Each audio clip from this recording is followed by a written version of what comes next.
The characters of South Park say some very vulgar things and cuss a lot. So how would a show that contains a lot of profanity get adapted into another country? Every language has their own set of bad words, but not every country treats them as taboo for television, like the United States. It's just vulgar and stupid, you know?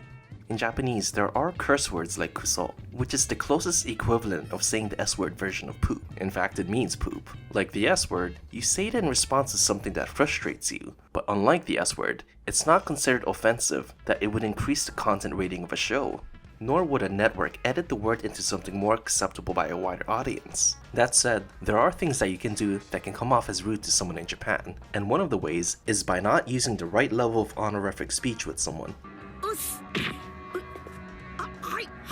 The Japanese language has something called keigo, which means respectful language. It's used to emphasize social distance or disparity in rank, or to emphasize social intimacy or similarity in rank. If you were talking to your colleagues at work, you'd use the polite level of speech. But if you were talking to your superior, then you'd use the respectful level, a higher level of politeness. If you're with friends, you can just use the plain form or casual form of Japanese. But if you use the casual level of Japanese with a superior or even someone you just met, it comes off as rude, as if you completely ignored the hierarchy. Restaurant staff in Japan would commonly use polite or humble speech with their customers. It's just part of the culture. Now, how does this relate to localizing South Park characters in Japanese? In the Japanese dub of South Park, Bigger, Longer and Uncut, the main characters are given the Kansai dialect,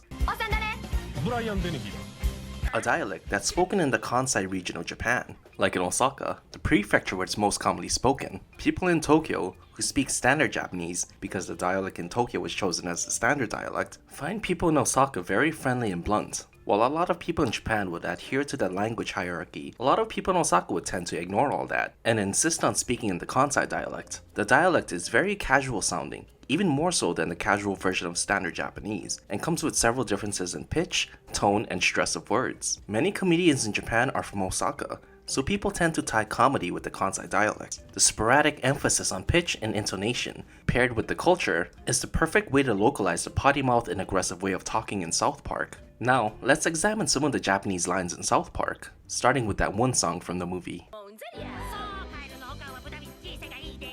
So this reads, Kaido no kan wa bichi. So at first glance, this sounds like a word-for-word translation of the English song title. If translated as is, it will literally say, Kyle's mom is a B word. But there's a lot more flavor behind the words here. Let's take a closer look. So Kaido is Kyle, Dokan means mom, and the no is a possessive particle. So this just says Kyle's mom. The word for mom here, Okan, is actually how you would say okasan, the word for mother, in the Kansai dialect. Now let's look at the bichi word. It looks like the B word, sounds like the B word, is derived from the English B word, but the B word here does not mean someone who's cranky, malicious, or uptight. In Japanese, bichi, although it sounds like the word you're thinking of, is a loan word.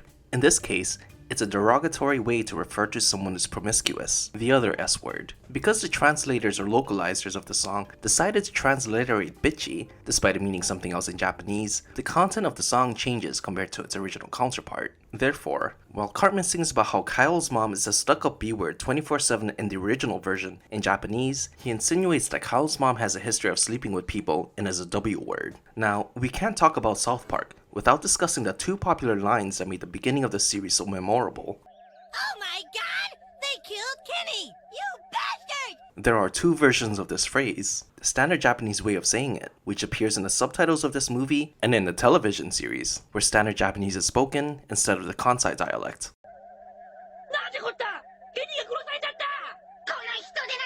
And of course we'll be examining the Kansai dialect version, which was used in Bigger, Longer and Uncut. Let's start with the standard way. The nante koto part isn't something you hear every day in daily Japanese conversation, whereas you could probably hear someone say, oh my god, at least once or twice a week in your daily life. Nante koto also sounds a bit classy and refined. I've only ever heard it in fictional media, and never in real life. If I were to translate it as is, without thinking it would be used in South Park, I would translate it as, my word, or goodness gracious. The second part just means you killed Kenny. The verb to kill is in passive form, and it perfectly conveys that someone or something killed Kenny. The last part is also a really apt way to translate you bastard. Not gonna lie, I was expecting the Japanese dub to use kisama or konoyaro, the typical staple words. If you've been watching subtitled anime for a long time, chances are you've heard of them.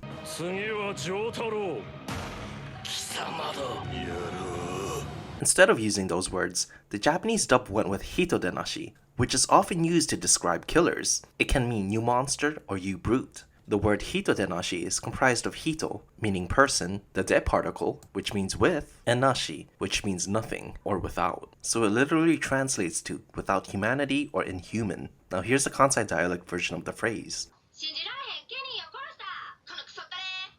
So a literal translation of the first part would be, I don't believe it, you killed Kenny. I guess the I don't believe it part is synonymous to oh my god. But oh my god is kind of like a reflex phrase said immediately in response to something. It definitely doesn't stick out as much as the standard Japanese version of the phrase either. It's said in the Kansai dialect, but that's about all that's interesting about it. I don't have much to say about the you killed Kenny part either, because it's not too different from the previous version. The O particle is used here, which means Kenny is a direct object, but the meaning's the same. As for the last part, it's the most interesting part of this version of the phrase. The main part of the word, kuso, of course, is the S-word version of the word poop. When said to a person, it could mean a-hole or even S-head. Kusotare is composed of the kanji for poop and dangle, and that's not even unique to the Kansai dialect. It's a word used to describe people you have disdain for any kind of reason. To be honest, I associate this phrase with Vegeta, because it's kind of his catchphrase in Japanese. Well, not really catchphrase, he just says it a lot.